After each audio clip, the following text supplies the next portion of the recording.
ìkíni látòrí káfárì. Calvary greetings to you all, A kí gbogbo ẹ̀yin tí ẹ̀ ń wò wá. to you all our viewers. A sì kí káàbọ̀ sórí ètò wa. We welcome you to our program. Ẹ̀yin ò mọ̀ òtítọ́. You shall know the truth. Àkòrí tí a fẹ́ gbéwè lónìí.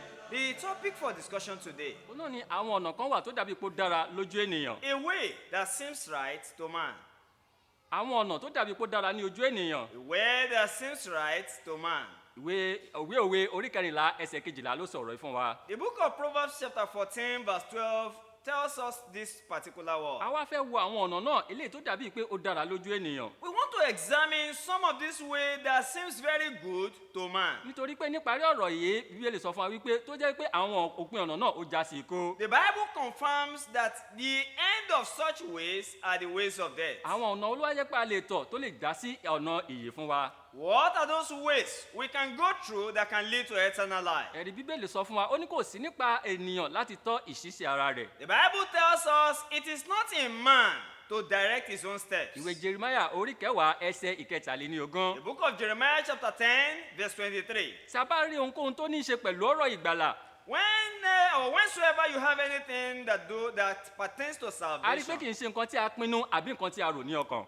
we will clearly see it's not about what you think in your heart or what you are Ẹ̀rí determined bí to kì í do. ṣe nǹkan tó jẹ́ àgbékalẹ̀ àbí ìlànà tó wá láti ọ̀dọ̀ Ọlọ́run. Other than that which comes from God according to his own principles. Onírúurú ọ̀nà náà ni àwọn èèyàn ń tọ̀ lónìí tí wọ́n wò wípé ọ̀nà náà ó já sí ọ̀nà ìgbàlà. There are so many ways today a lot of people are going through thinking it will lead to salvation. Ṣùgbọ́n Ọlọ́run fúnra ara rẹ̀ nínú ọ̀rọ̀ rẹ̀. But God in his word, Ẹ̀rí ó sọ fún wa nínú ìwé Jeremáyà orí kejìlélọ́gbọ̀n he tells us in the book of Jeremiah chapter 32 ẹsẹ̀ kọkàndínlọ́gbọ̀n. verse 29. Ó ní èmi ó sì fún wọn ní ọkàn kan àti ọ̀nà kan. He says, I will give you one heart and one way. Nígbà tí Ọlọ́run tó wá sọ fún wa pé òun ò fún wa ní ọ̀nà kan sí ọ̀nà ìgbàlà yìí. Once the Lord has informed us he's going to give us one way to salvation, Ǹjẹ́ ṣé ọ̀nà kan ṣoṣo náà ni gbogbo ayé ń tọ̀ lónìí bí? are the whole world following the same way? Tó bá jẹ́ pé kò bá rí bẹ́ẹ̀, If it is not so, a gbọ́dọ̀ padà sínú ìwé mímọ́ then we have to go back to the láti lè Bible mọ ọ̀nà kan ṣoṣo náà to see the one way eléyìí tó lọ sí ọ̀dọ̀ that Ọlọ́run. leads to God. Ìwé Jude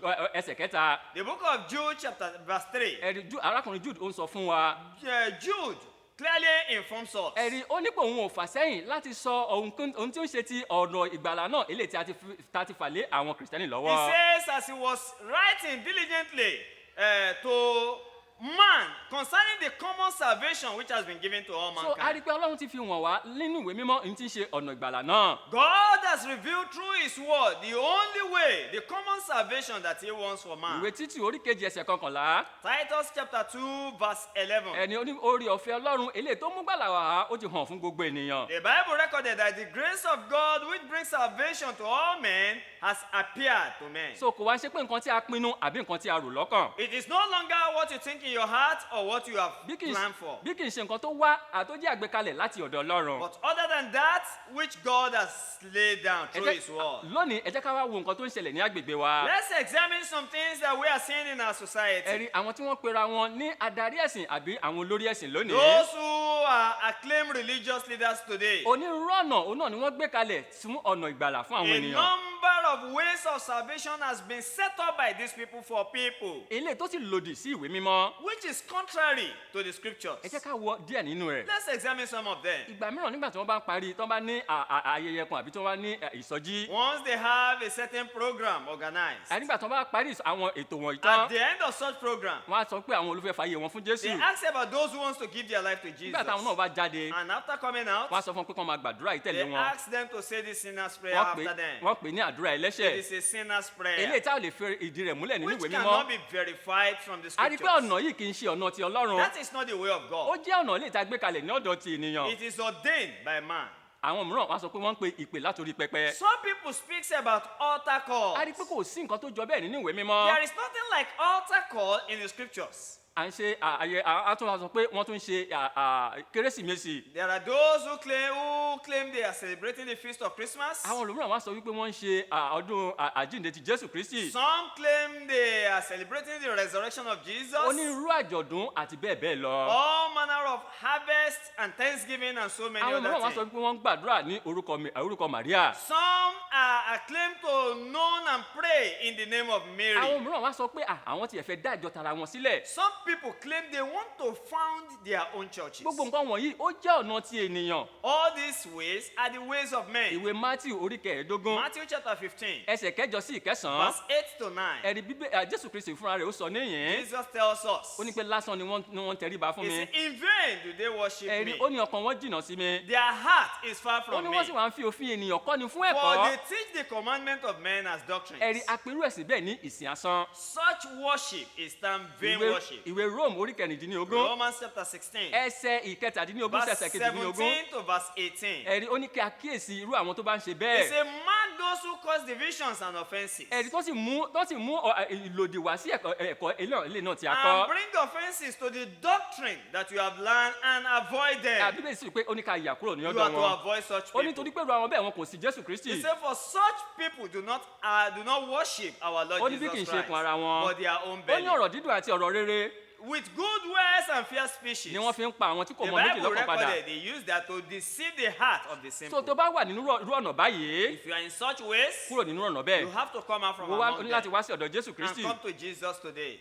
Ẹ jẹ́ ká wo ìwé Matthew orí keje In Matthew chapter 7, ẹsẹ̀ kẹtàlá sí ìkẹrìnlá. verse 13 to ẹ̀rí 14, Jésù sọ fún wa nípa ọ̀nà gbòòrò àti ọ̀nà Jesus tóóró. speaks about the narrow way and the broad way. ẹ̀rí ó ní ní ọ̀nà gbòòrò yìí In the broad ó ní way, onírúurú àwọn èèyàn ni wọ́n all rìn manner of people enter therein nítorí pé ó gba ní ohunkóhun. because it takes a number of ẹ wá ní things. pé ọ̀nà tóóró yìí But the narrow ó way, ní híhá ni àti oníbù. it is a very narrow ó path. ní àwọn díẹ̀ náà ni ó Only rìn. few find àdìpọ̀ it. ọ̀nà náà ló sì lọ sí It ọ̀run. leads to eternal life. ẹni tó bá fẹ́ lọ sí ọ̀run If you want to go to heaven, ìyẹn ní ọ̀nà kan ṣoṣo tí Olúwa sọ pé òun gbé kalẹ̀ in the yìí only way that God has laid ẹni òun down, náà ni ó jẹ́ ọ̀nà tóóró yìí. that is the narrow way. nínú ìwé Luke In Luke orí kẹtàlá chapter 13, ẹsẹ̀ kẹtàléníogún sẹ̀sẹ̀ ọgbọ̀n. from verse 23 to 30, ẹ̀rí nígbà tí Jésù Kristi tí ó fi ìwé bá àwọn ènìyàn sọ̀rọ̀ when níyìn Jesus spoke to men in parables, ẹ̀rí àwọn ọmọ yẹn wá béèrè lọ́wọ́ the rẹ̀ disciples asked him, ǹjẹ́ ṣé gbogbo èèyàn ló máa wọ ìjọba Ọlọ́run will bí? all men make heaven?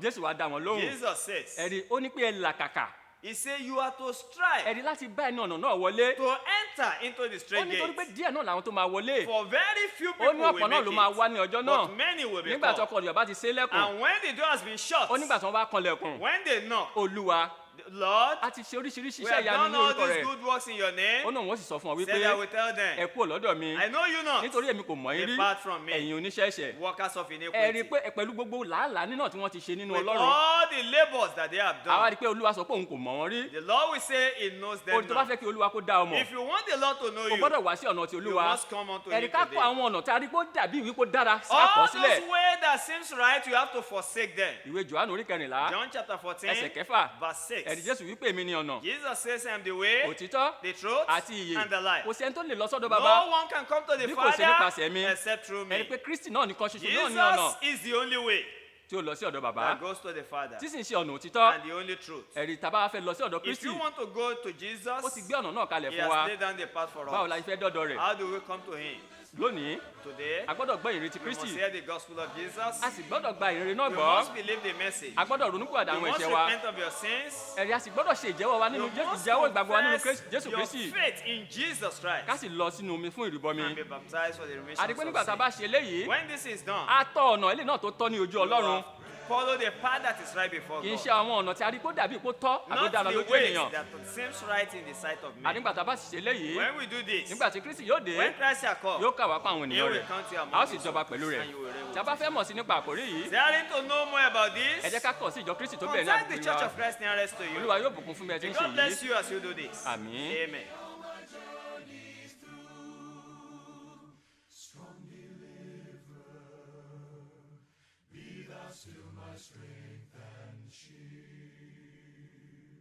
Strong deliverer,